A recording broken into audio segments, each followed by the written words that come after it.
everybody is aware of this bullshit that's been going on with Robinhood and all the stuff that has been going on with the, I'm going to call these the Reddit stocks. Here we go. Now we're going to get some people fired up about this one. To just kind of recap everybody, Reddit put out a post, and the name of the Reddit subreddit was Wall Street Bets, ladies and gentlemen. And they got a list of hedge funds that were shorting GameStop. Shorting the stock means that you're betting the stock is going to go down. You're basically buying puts because you believe that the stock is going to go down. And when you short a stock to the tune that hedge funds do it, you can lose. There's no limit to how much money you can lose. You can just keep losing and losing and losing. It's kind of what happened in 2008 with the crash. So Reddit found out about that, and they said, fellas, let's not let this happen to GameStop. Let us all buy shares. Tell your friend, tell a friend, buy some stock. And they did that. And so all these hedge fund managers that was trying to short the stock are losing. I think today I've seen they've lost somewhere close to $71 billion, and they're crying. They're screaming. Normally in this country, when people do those type of things, the hedge fund manager will run out and tell everybody on this panel, oh, that's just capitalism. You need to put on your bootstraps and you need to strap in, and there's risk, and life is not fair. The only place you're going to get a fair is somewhere that's got a Ferris wheel and a pig in your county. And I'd be like, what? But now that they're getting their asses kicked and nothing illegal happened, they want to complain. So what I have to say to them is, how about you take this and smile? That's what I got to say to your damn asses. You take that $600 for all the money you done lost, because that's what you basically want the American people to take, and shut the hell up. But then it gets deeper, ladies and gentlemen. This is where the conspiracy comes in. Okay. On the two hottest days for trading the Reddit stocks, and I'm talking about AMC, Nokia, GameStop, it was a whole list of them. It's up to 50 now. Why is it that all these platforms, including Charles Schwab, TD Ameritrade, and Robinhood, stop allowing activity on those stocks? You couldn't buy out of them. You couldn't buy any more shares. You couldn't trade them. They froze you out for a day. Yeah. I talked to Larry, and I said, Larry, the only reason companies would do that is because they money funded. Something's right, because why would you stop doing that if it's not costing you anything? Yeah. Your money must be funny. And we later find out that Robinhood's money was real funny. But one of the best arguments I've heard for why Robinhood should be punished for what they did. Now, mind you guys, I'm a Robinhood guy. I built a huge Robinhood portfolio, but I'm very upset with them because I lost. Well, I didn't lose it, but I put in an order that would have made me, the day that they froze everybody out, I would have been in the good about $15,000. I put in a put order, and the stock came down way below what I said it would, which would have had me into the gain of about $15,000. So we've got all these senators, these council people, everybody saying Robinhood was wrong. But one of the most compelling arguments for why I think they was wrong is take a listen to a guy I normally don't care for, but I care about what he said this time. This is Kevin O'Leary, Mr. Wonderful. I don't agree with any of that. The truth is the market has always been a speculative place. No, but I think you have to hear the other side of this, Bill, because at the end of the day, there's some very powerful forces in play here that are actually good. So let me take a shot at it. The definition of the market is speculation. When you buy and stay long a stock, you're speculating the profits you hope are going to come finally appear, and you take that risk. The best thing we could do for this market now is leave it alone and just shine the light of transparency on it. If you are short, let it be transparent. You now run a new risk that these effective social media vigilantes are going to come after you and squeeze you as a short. That's going to make a lot of hedge funds think a second time before they try and go short stocks, which I think is great. But here's the point that I think everybody is missing. 4 or 5 years ago, we had 100 million Americans with nothing set aside for their retirements. Exactly. We still do. And that's because our educational system, including the one in Massachusetts where I had my kids and they grew up in, best schools in the world, I would argue, they taught them nothing about investing. And then along comes a platform like Robinhood, and all of a sudden, kids in their 20s and 30s that would never get touched by Money Center Bank or an online broker because they're not a profitable account. They only have a few $100s to invest. Vlad and his team create this platform and now have millions of people learning about the ways of the market. And the market, even for sophisticated investors. They're learning by losing, though. They're learning by losing. Every investor loses money, Bill. Every loser. Everyone learns from the market. I don't think we... So you're going to protect me from losing money? Are you kidding? Speculation is definition of the market. I don't kid. Yeah, the bottom line is when you put money in harm's way in the market, you risk it. That will always be the way after both you and I are gone. And the more regulation you put on it, the more you hurt it. Because some people to investing a millisecond is an investment, and others 10 years. And you shouldn't have the right to define it for them. Let the market do that. That's what the market does. If we want viable capital markets, you have to let the market be the market. Just shine transparency on it. Don't try and make rules that have all kinds of second consequences that you can't determine at this point. There is no transparency. There is no transparency here. It's more transparent today. In many aspects. You can't say that what happened over the last 48 hours, the last two trading sessions, wasn't driven by transparency. We've never had millions of people at night talking to each other in social media saying, there's a hedge fund that's short, let's go get them. You know, you want to stick it to the man? I have no problem with it. Being made. The problem is, in order to have transparency, you have to have some certainty, and there is no certainty in any of this. There's wild speculation based on nothing. That is not an honest marketplace.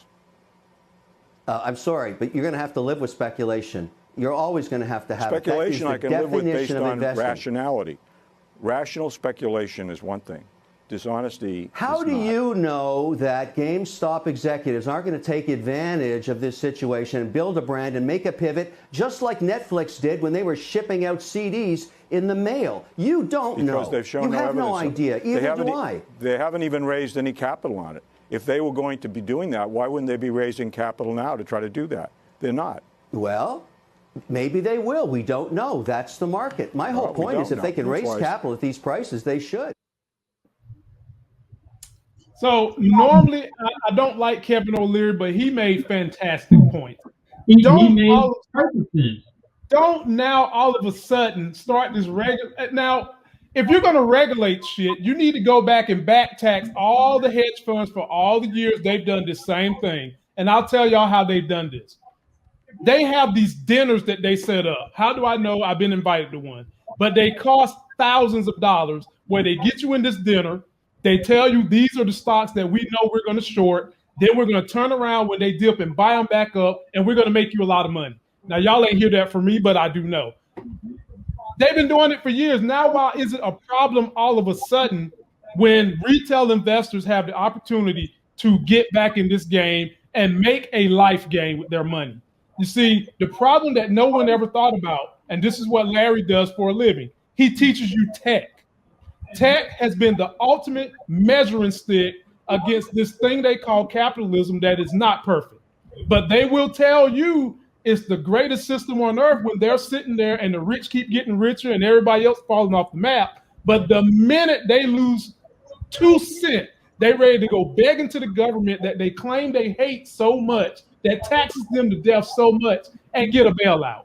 And so I said all that to say this. Robinhood, you got some explaining to do. I'm going to ride with y'all through this storm, even though I am upset as hell because you done cost me a $15,000 windfall.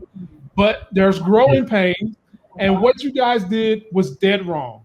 It was dead wrong. I don't care. You should have just had a press conference and just been like, look, instead of that bullshit that you did about, oh, we need to protect our customers. I don't want to hear that shit. Like Kevin O'Leary said, you learn through losing, and then you learn and do better, and you win next. Everybody who invests loses a little something. It's called learning. And what you should have done was call a press conference and say, we're not completely liquid. We're going to have to take this off for 2 days. People could respect that better. And so having said that, I'm going to tell anyone who's listening to the sound of my voice, get yourself a backup brokerage, because if Robinhood does this mess again, it might be time to leave.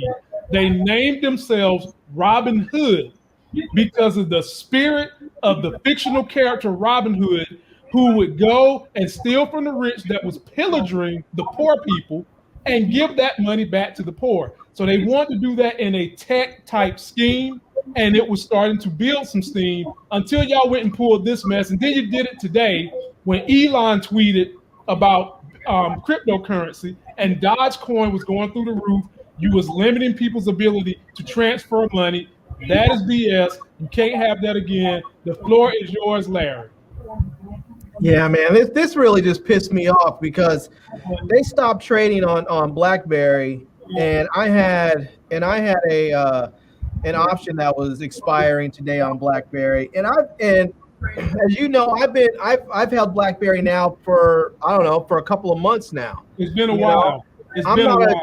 I'm not a Johnny come lately with that. And so I was really upset because I was like, the stock is moving. It's not moving at 800% like GameStop. It was just, GameStop, it was moving. And it was moving before this happened. And then they just killed it. They just stopped allowing it to trade. And it just dropped. I mean, the stock was up to $20-something a share. And it dropped all the way down to, I think it closed today at like $14 or something. And it dropped below my strike price, making me lose money. So now I have to hold these shares and hope that the stock price goes back up. But the thing that bothers me is they talk about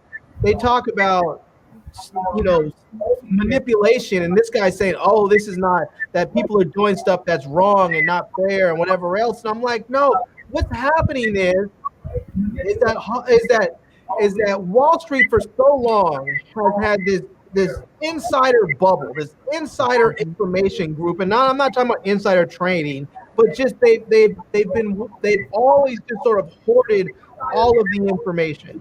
And so if you wanted to trade, you really had to be on the insider, you really had to know the market. And now, because of the internet, they've democratized all that information. People are able to find out information and see stuff and understand how things move. And now you can have stuff like this Wall Street Bets where they can recognize these problems and opportunities in the market and take advantage of it. And for companies to now turn around and say, we're going to limit people trading on those, I mean, that's just crazy. You recognize a good opportunity, and so the brokerages can say, nope, sorry, retail investors, you did. You picked the winners, and so we're going to stop it. You picked the winner, we're stopping it now. To be honest with you, I would be wholly okay if the federal government just fully stepped in on Robinhood and just said, nah, homie, nah, sorry. Not only are you getting fined to death, we're going to put you under some sort of, I don't know what they would have to do as far as monitoring all of their business over the next year. So I would be fully okay with that because that was wrong. They should do the same thing to TD Ameritrade, to Schwab, all of them. I mean, it's absolutely ludicrous that you have 50-something equities on this list because people recognize there's a problem in the market and they realize, okay, you have all these hedge funds and large brokerages and banks that are doing this sort of insider sneaky shorting stocks, and we recognize the ones that are most vulnerable. So we're going to decide how. So we figured out a way where the little guy can also take advantage of that and make money from that. And so they decide they're going to stop. They're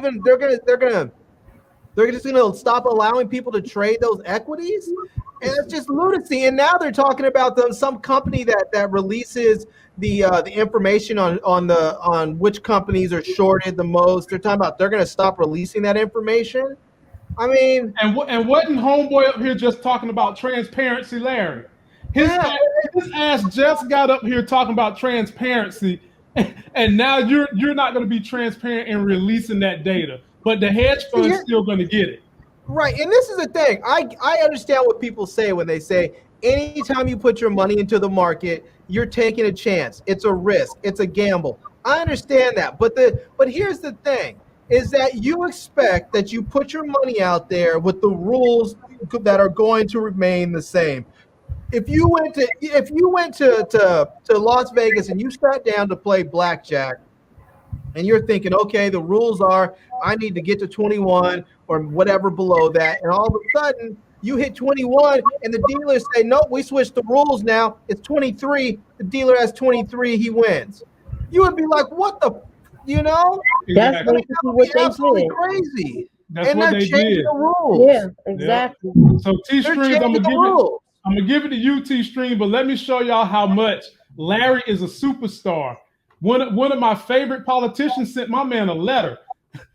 Alexandria Ocasio-Cortez sent Lawrence a letter. She said his government name.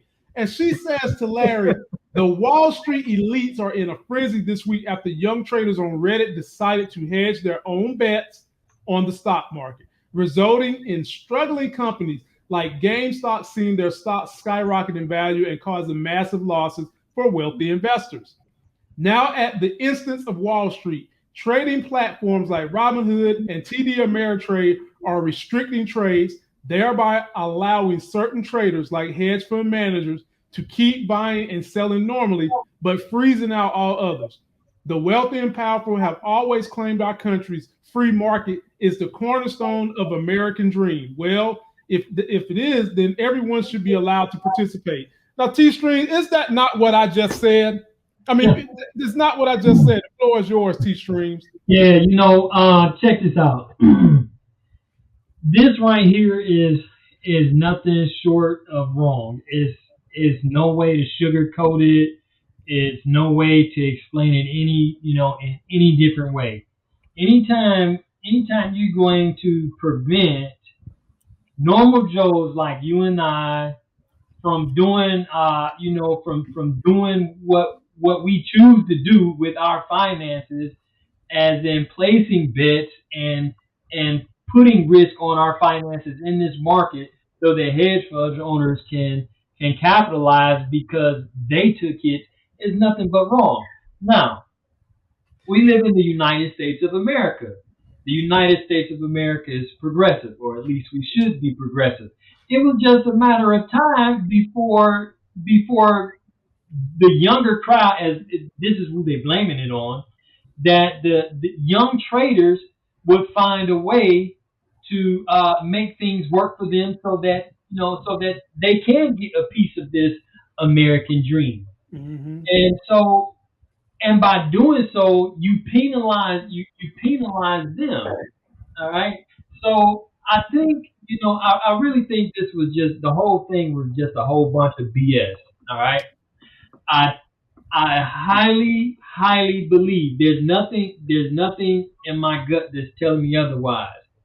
I think that both Robinhood and Ameritrade is going to probably get something's going to happen.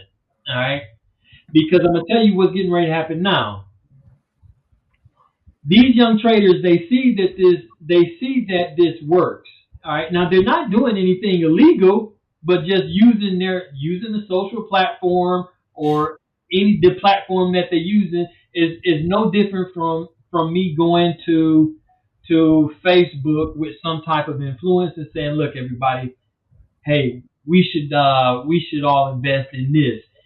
And everybody like, okay, I guess it sounds like a good idea, and go ahead and invest. And the more people you have do it, of course, it's going to shoot it up. So there should be no penalty in that. All right. And I think that Robinhood, they're going to take some considerable losses because of this. Because what's going to happen is these people that orchestrated this, all right, they found this loophole, all right, and so they want to criminalize or penalize the loophole by shutting off trading to others. Okay, so they're going to do it again. They'll do it again, and what's going to end up happening is these other companies like Robinhood and stuff, they're going to keep restricting. They're going to keep showing favors to the wealthy people, and it's going to eventually cause their demise. And if it don't cause their demise, it's going to definitely cause some really, really stiff consequences, because there's no way you can look at this entire situation and say that there is anything right about it. There's absolutely nothing that was right with what they did. I mean, they basically said, no, you can't have a piece of this American dream. We're going to save this for these guys over here that already have millions, and they may have lost a couple of thousand, or they may have lost a little bit, but we're going to save this for them, and so you can't get into the party right now. So that's basically what they're saying, and it's garbage. And pure garbage.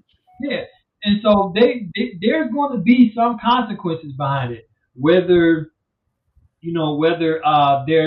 there's some penalty against their IPOs, whether they lose value themselves, whether people start pulling their money out, because that's what's going to happen. Because people thinking, okay, everybody don't have $10,000, $20,000, $30,000, $40,000, $100,000 to invest in the stock market. They may only have a couple $100, and these platforms are made for those to do that. So how can you regulate that I can't, and in the same breath say that I can go to MGM Grand and bet my entire life savings and lose it all without? You can't. It's interesting you say, T-Train, because there was a woman on, I don't remember her name. She was a black woman for one of these investment firms, and she was saying, she was taking the same position that they should allow retail investors to do what they want to do. And she gave that analogy. She said, no one tells someone that when you get paid that you can't take your whole paycheck and go to Nordstrom's and blow it all on shoes on a single shopping trip. No one sits there and tells you, hold on, wait a minute. This is your entire paycheck. We need to protect you and shut you down and not let you buy shoes. She was like, no one does that. If you want to go and buy, anything you want and spend all your money, you can do that. And so she was just saying this whole idea, this whole thing about we need to protect the little guy is just a complete and utter fallacy. All it really is the little guy found out a way to make money, and they're doing it at the expense of the big guys. Who's been making money at the expense of the little guy from day one. From the inception of this company. Now, Muchella, I'm going to give it to you, but let's take a look at what social media had to say about this hypocrisy. Leon Cooperman talks about GameStop investors getting checks from the government, like Wall Street and major corporations have been bailed out with billions of dollars before. Who really gets the handouts? Certainly not the middle class. Having said that, Muchella, what do you think about this whole situation? That's facts, but this is not the first time something like that was done. When 9/11 happened, oh my God, a lot of airplane stocks back then. Do you remember when that happened? I remember. Do you remember the court case with that? Larry, do you remember me telling you about that, Larry? When they shorted the airline stocks? Somebody in Saudi Arabia bought millions of puts. Yep. Millions of puts. When 9/11 happened. Yeah, when 9/11, right before, like 2 days before 9/11. Yeah. I think what's going to happen is I truly believe that they're going to end up regulating it in such a way that it's going to be more difficult to short stocks, and they'll do it in such a way where the big boys can still make a lot of money, but it's going to be more difficult. It's going to be they're probably going to make it more difficult for people to do like unsecured calls. They're going to have to, they're going to raise the requirements for margins and all kinds of stuff.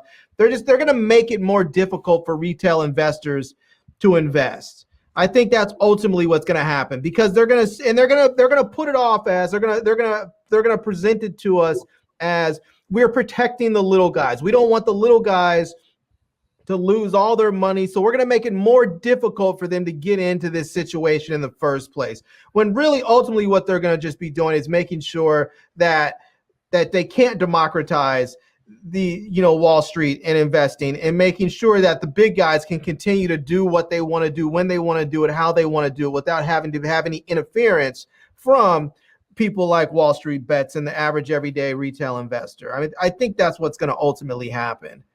Well, have you paid attention to what the stuff that Elon Musk has been tweeting though? I don't believe his stuff is genuine, because Elon Musk knows that Tesla is one of the most shorted companies on Wall Street, and he's worried about those people coming after him next. So he wants to play like he's down with the guys on the street.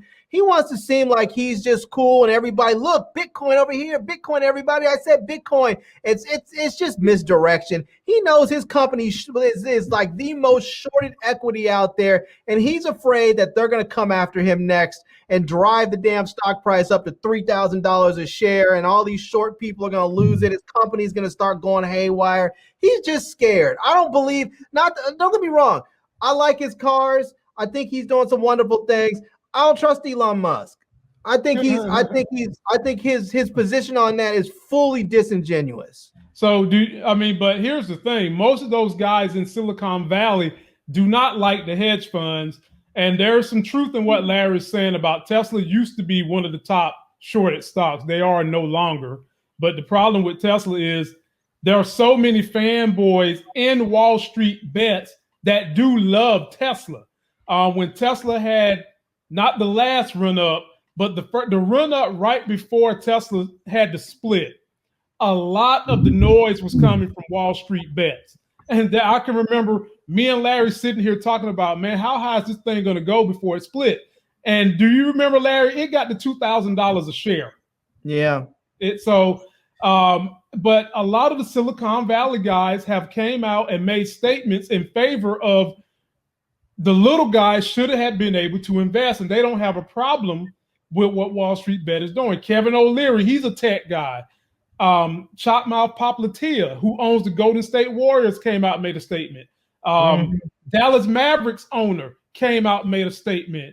The guy that does Oracle, who's a staunch Republican, came out and made a statement, all in favor of the retailers being able to do this game, which the hedge funds have been doing for so long. And so when I say these people come out and do that, I think they're genuine. They've got some disdain for hedge fund managers.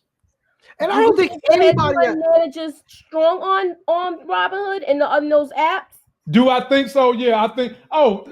Muchella, it might be a conspiracy we can't prove, but the complete reason all those brokerage had to shut down was because some influence within their board membership are running some hedge funds and probably said, you know what, your credit lines that you use to pay these bills to submit your forms, we're cutting them off. And if they get cut off, the company is left holding the bag for what goes on off margin. I can just tell you that right now. This is not conjecture. This is fact.